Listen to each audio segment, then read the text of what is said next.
연방 대법원이 불법 체류 청소년 추방유예 제도를 폐지하려는 트럼프 행정부에 제동을 걸었습니다. 트럼프 행정부가 충분하고 타당한 근거를 제시하지 못했다면서 프로그램을 중단시킬 수 없다고 판결했습니다. 연방 대법원이 다카 폐지 정책에 제동을 걸면서 6,300명의 한국인 수혜자도 혜택을 받을 수 있게 됐습니다. 일부 주에서는 코로나19 확진자가 다시 급증하고 있습니다. 하지만 앤서니 파우치 국립 알레르기 감염병 연구소 소장은 광범위한 락다운 필요성에는 선을 그었습니다. 뉴욕시가 다음 주부터 2단계 경제 정상화에 돌입할 예정입니다. 식당과 술집의 5개 영업을 위해 온라인 신청서 접수가 시작됐습니다. 민권센터가 17일부터 뉴욕시 한인 서류 미 비자 가정을 위한 지원금 분배를 본격적으로 시작했습니다. 이상은 이 시각 주요 뉴스입니다. 시청자 여러분 안녕하십니까? KBN 뉴스입니다. 오늘 오후 4시 기준 미 전역의 코로나19 누적 확진자는 어제보다 2만 728명 늘어난 228만 4,379명, 사망자는 480명이 늘어 12만 1,168명입니다. 이 가운데 뉴욕의 확진자는 687명이 늘어 40만 9,113명, 사망자는 46명이 늘어난 3만 1,138명, 뉴저지 확진자는 410명이 늘어나 17만 1,439명, 사망자는 31명이 늘어 12,958명으로 집계됐습니다. 첫 번째 소식입니다. 연방 대법원이 불법 체류 청소년 추방유예 제도를 폐지하려는 트럼프 행정부에 제동을 걸었습니다. 대법원은 트럼프 행정부가 다카 프로그램을 종료시키는데 충분하고 타당한 근거를 제시하지 못했다면서 프로그램을 중단시킬 수 없다고 판결했습니다. 80만 명의 수혜자들이 추방을 피하고 미국에 머물 수 있게 됐습니다. 18일 미 대법원이 트럼프 행정부는 다카 제도를 중단시킬 계획을 세울 수 없다고 판결했습니다. 이번 판결로 약 80만 명의 드리머라고 불리는 다카 프로그램 수혜자는 추방을 피하고 미국에 머물 수 있게 됐습니다. 대법원은 트럼프 행정부가 다카 프로그램을 종료시키는데 충분하고 타당한 근거를 제시하지 못했다고 밝혔습니다. 대법원은 또 다카가 건전한 정책인지 아닌지는 결정하지 않는다면서 다만 조치에 대한 합리적인 설명이 제공됐는지 등 절차적인 요건을 준수했는지만 다룬다고 덧붙였습니다. 그러면서 트럼프 행정부가 다카 수혜자들에게 관용을 베풀지 그들의 어려움에 대해 무엇을 할지 등 두드러진 이슈를 고려하지 못했다고 지적했습니다. 다카는 어릴 때부터 부모를 따라 미국의 불법 이민으로 온 청소년들을 구제하기 위한 법으로 지난 2012년 오바마 행정부 시절에 만들어졌지만 트럼프 행정부는 지난 2017년 9월 5일 다카 신규 신청을 중단하는 등 사실상 다카 폐지에 착수했습니다. 언론들은 이번 판결이 트럼프 행정부의 다카 폐지 재추진을 막은 것은 아니라면서도 트럼프 행정부가 오는 11일 대선 전에는 다카를 폐지하지 못할 것으로 보인다고 평가했습니다. 트럼프 대통령은 트위터를 통해 대법원의 판결에 즉각 반발했습니다. 이렇게 연방 대법원이 다카 폐지 정책에 제동을 걸면서 6,300명의 한국인 수혜자도 혜택을 받을 수 있게 됐습니다. 190개국에서 온 65만 명가량이 혜택을 유지할 수 있을 것으로 추산됩니다. 특히 멕시코 출신 수혜자가 52만 1,000여 명으로 수혜자 가운데 81%를 차지하고 있습니다. 18일 시민이민국 통계 사이트에 따르면 지난해 12월 31일 기준 다카 유효 수혜자는 64만 9,070명입니다. 출신 국가별로는 미국과 국경을 맞댄 멕시코가 52만 1,440명, 대략 81%로 가장 많았습니다. 이어 중남미 국가인 엘살바도르가 2만 5,050명, 과테말라 1만 6,970명, 온두라스 1만 5,570명, 페루 등이 상위 2위에서 5위를 차지했고 한국 출신은 6,280명으로 6위를 차지했습니다. 아시아 국가만 보면 1위로 아시아 국가 중 2위는 필리핀입니다. 성별을 보면 남성이 34만 5,170명, 여성이 30만 3,840명이었고 연령대는 21세에서 25세가 24만 4,420명으로 가장 많았습니다. 그 뒤로 26세에서 30세가 18만 8,950명, 30세에서 35세가 10만 5,100명, 16세에서 20세 1만 5,750명 등의 순이었습니다. 거주 지역별로 보면 전체 45%에 달하는 다카 수혜자들이 남부 지역인 캘리포니아와 텍사스에 거주했습니다. 한편 CNN은 다카 수혜자들이 개인소득세와 재산세, 소비세 등으로 연간 17억 달러의 세금을 내고 있다고 강조했습니다.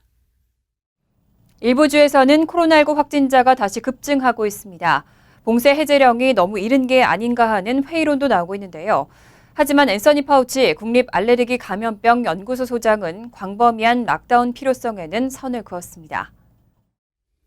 18일 AFP와의 인터뷰에서 파우치 소장은 캘리포니아주와 텍사스주 등 확진자가 급격하게 늘어난 지역에 자택 대기 명령을 다시 내려야 하느냐는 질문에 락다운으로 돌아가자는 논의를 할 것 같지는 않다며 선을 그었습니다. CNBC에 따르면 이날 플로리다주에서는 3,207명, 애리조나주는 2,519명, 텍사스주에서는 3,516명 등이 코로나19 확진 판정을 받으면서 이를 신규 확진자 최다를 기록했습니다. 파우치 소장은 미국의 이런 지역들을 더 잘 통제하기 위한 논의를 하게 될 것이라며 지역적으로 계약 등 정상화에 대한 접근이 달라야 한다고 밝혔습니다. 그는 감염 사례가 전혀 발생하지 않은 카운티들의 경우 계약에 아무 문제가 없지만 계약을 미뤄야 할 정도의 감염 사례가 발생한 다른 지역들도 있다고 말했습니다. 한편 국경을 개방하는 문제와 관련해서는 신중한 입장을 나타내며 문제를 매일 검토하고 있다면서도 구체적인 개방 일정을 제시하진 않았습니다. 뉴욕시가 다음 주부터 2단계 경제 정상화에 돌입할 예정입니다. 드블라조 시장이 구체적인 시기를 두고 주정부와 엇박자 행정을 보였지만 22일부터 2단계에 돌입하겠다고 밝혔습니다. 식당과 술집의 5개 영업을 위해 온라인 신청서 접수가 시작됐습니다.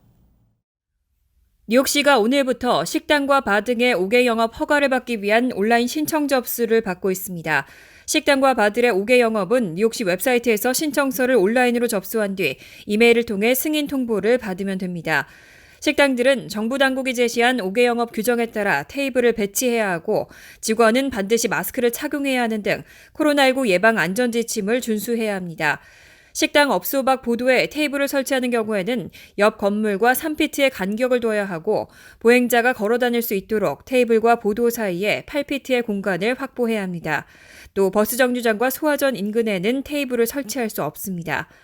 2단계 경제 정상화에 들어가면 이발소와 미용실, 일반 오피스와 부동산 중개소, 자동차 딜러, 그리고 일부 소매점의 실내 영업도 허용됩니다.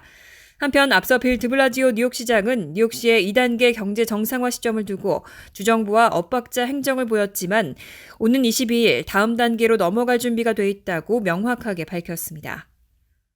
민권센터가 17일부터 뉴욕시 한인 서류 미비자 가정을 위한 지원금 분배를 본격적으로 시작했습니다. 민권센터는 목표 100만 달러를 초과하는 기금 마련을 달성하고 1,500여 가구의 한인 동포 가정들에게 현금 지원을 할 수 있게 됐습니다. 민권센터는 뉴욕시 한인 서류 미비자 가정 지원을 위한 모든 행정 업무를 마치고 17일부터 지원금 분배를 본격 시작했습니다. 대중 공개 신청과 한인 단체들의 추천으로 모집한 1,058가구에 은행 구자가 없어도 현금 인출기를 이용한 현금화와 물품 구매가 가능한 데빗 카드를 분배하고 있습니다. 민권센터는 희망재단의 후원으로 30가구를 지원한 제1차에 이어 오픈소사이어티 재단과 뉴욕 이민자 연맹 기금으로 진행하는 근본 제2차 현금 지원이 종료되면 조만간 구호재단의 의뢰로 모집한 뉴저지 지역 한인 가정 170여 가구에도 제3차 현금 지원 분배를 시작합니다. 이어서 한인 커뮤니티 재단의 기금으로 제4차 및 제2차 뉴저지 지역 현금 지원이 이어집니다. 또 민권센터 자체 온라인 기금 모금과 키스사의 후원금으로 비축한 재원으로 뉴욕시와 뉴저지 이외 기타 지역의 서류 미비자 및 합법 신분이지만 어려운 처지의 동포들도 광범위하게 돕는 제5차 현금 지원도 실행할 계획입니다.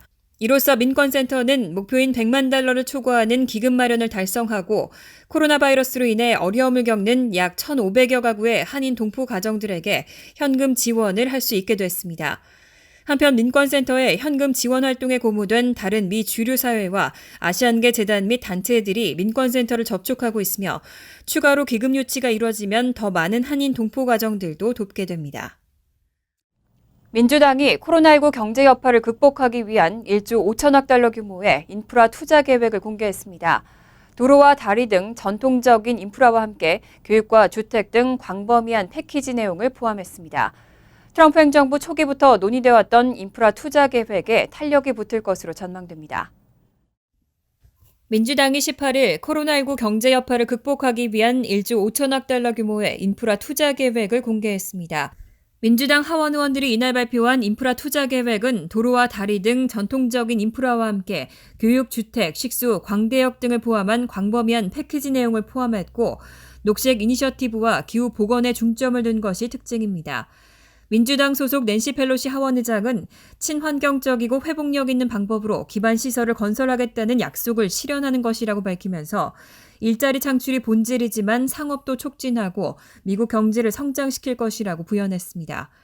전진 법안으로 알려진 이번 법안에는 향후 5년간 5천억 달러를 도로와 다리, 철도 등 운송 시스템에 투입하는 내용이 담겼습니다.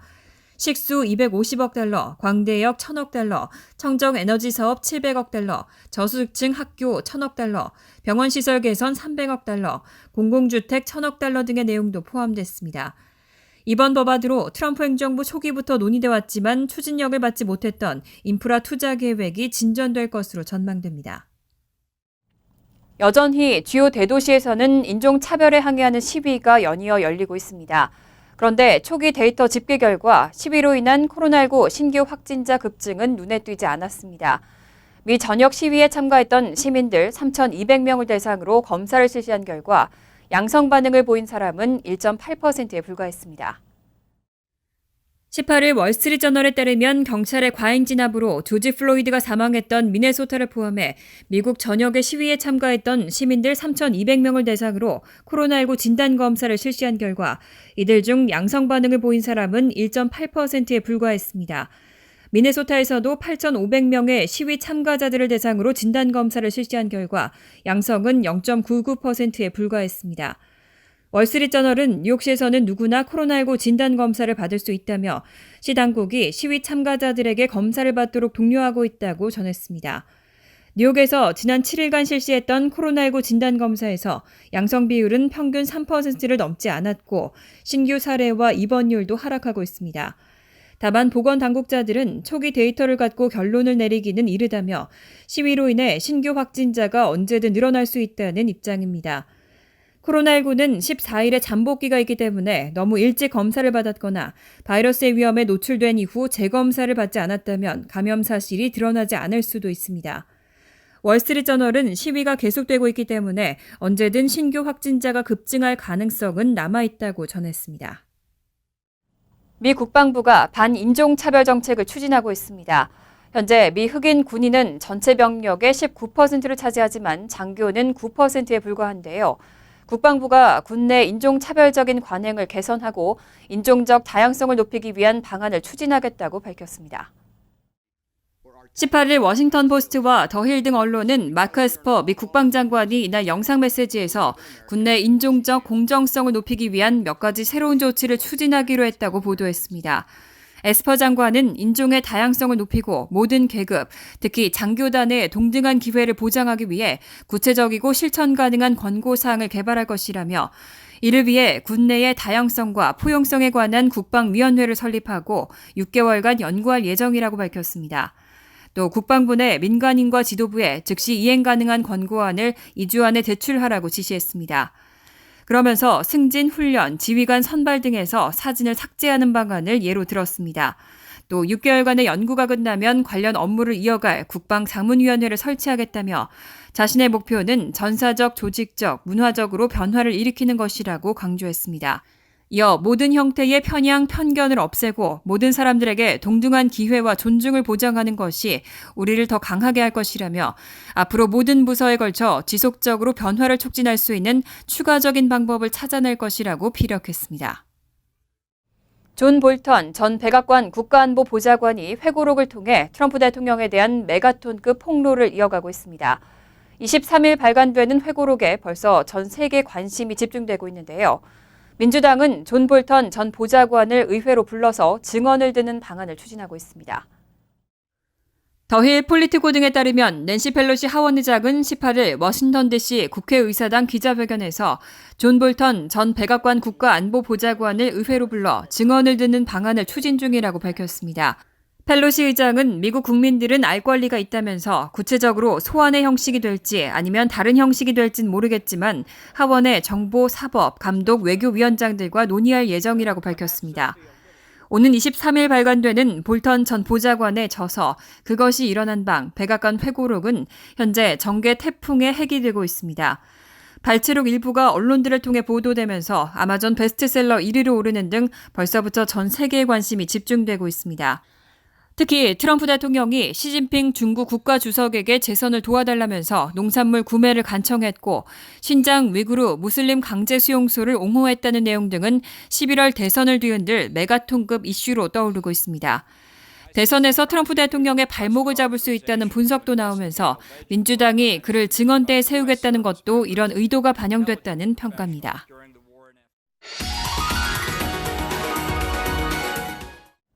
이어서 LA 지역 한인사회 소식입니다. 캘리포니아주의 코로나19 일일 신규 확진자 수가 최다를 기록했습니다. 주 당국은 공공장소에서 마스크 착용을 의무화하는 행정명령을 내렸습니다.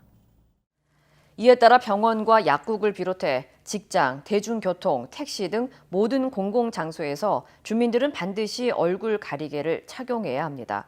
개빈 뉴섬 캘리포니아 주지사는 너무 많은 사람들이 얼굴을 가리지 않아 바이러스와 싸워온 모든 과정들을 위험에 빠뜨리고 있다며 행정명령 발동 이유를 설명했습니다.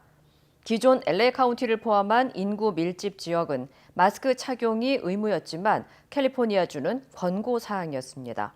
더 타임스 코로나 바이러스 트래커에 따르면 캘리포니아주의 일일 신규 확진자 수는 4,291명으로 집계됐으며 이는 팬데믹 이후 최다 기록입니다. 최근 코로나19와 관련한 EDD나 SBA 융자 신청 대행을 사칭한 사기가 기승을 부리고 있습니다. 신청을 대행해준다며 한인들에게 접근해 실업급여나 융자금을 가로채는 방식입니다. LA 한인회에 따르면 최근 EDD 실업 신청이나 EDD 카드 등록, SBA EIDL 신청 등을 도와주겠다며 60, 70대 한인 노인들에게 접근해 정부로부터 돈을 받게 한 뒤 미리 빼낸 개인 정보를 통해 돈을 다시 가로채거나 거액의 수수료를 요구하는 사기 범죄가 빈발하고 있는 것으로 알려졌습니다. 특히 이 같은 범죄로 최대 $7,000가 넘는 사기 피해를 당한 한인도 확인됐습니다. EDD나 SBA EIDL과 관련해 사기 피해를 당한 한인들은 주정부 웹사이트나 미구엘 산티아고 주 하원 의원실, 지미 고메즈 하원 의원실을 통해 신고할 수 있으며 LA 한인회를 통해 도움을 받을 수 있습니다. 반출인 소식입니다. 뉴욕주 렌트 안정법 적용을 받는 뉴욕시 아파트 100만 가구의 렌트가 동결됩니다. 렌트 가이드라인 위원회는 17일 원격 화상 컨퍼런스로 진행된 최종 표결에서 렌트 동결안을 찬성 6표, 반대 3표로 가결했습니다. 오는 10월 1일부터 리스 갱신 때 적용되는 렌트 동결안에 따르면 1년 갱신 시에는 렌트 동결, 2년 갱신 시에는 첫 해의 렌트 인상률을 동결하고 2년째엔 1%의 인상률을 적용합니다. 뉴욕시는 코로나19 확진자의 동선을 추적하기 위해 역학조사를 실시하고 있습니다. 그런데 확진자의 대부분이 함께 있었던 타인의 개인정보를 제공하지 않아 동선 추적에 어려움을 겪고 있는 것으로 나타났습니다. 17일 폴리티코는 뉴욕시가 지난 6월 초부터 확진자 추적 프로그램을 시작한 이래 5,347건의 신규 확진자가 발생했지만 이 가운데 1,866명만 역학조사원에 타인의 개인정보를 제공했다고 보도했습니다. 필 머피 뉴저지 주지사가 뉴저지 전역의 실내 쇼핑몰 운영 재개를 오는 29일부터 허용한다고 발표했습니다. 코로나19 사태로 인해 지난 3월 19일부터 운영이 금지된 이후 3개월여 만입니다. 다만 고객은 실내에서 반드시 마스크를 착용해야 하고 사회적 거리두기 지침을 지켜야 합니다. 쇼핑몰 내에 있는 극장과 푸드코트는 여전히 고객 입장이 금지되고 야외 식사나 음식 테이크아웃만 허용됩니다. 아메리카 항공이 18일 마스크 착용과 관련한 항공사들의 시행 강화를 약속한 이후 처음으로 마스크 착용을 거부한 남성 1명을 비행기에서 쫓아냈습니다. 아메리칸 항공 대변인은 이날 뉴욕 라과디아 공항에서 보수주의 운동가 브랜든 스트라카가 댈러스행 비행기에서 마스크를 착용하라는 승무원들의 요청을 무시해 탑승 금지를 결정했다고 밝혔습니다. 스트라카는 결국 비행기에서 내린 것으로 알려졌습니다. 환율과 증권 소식입니다.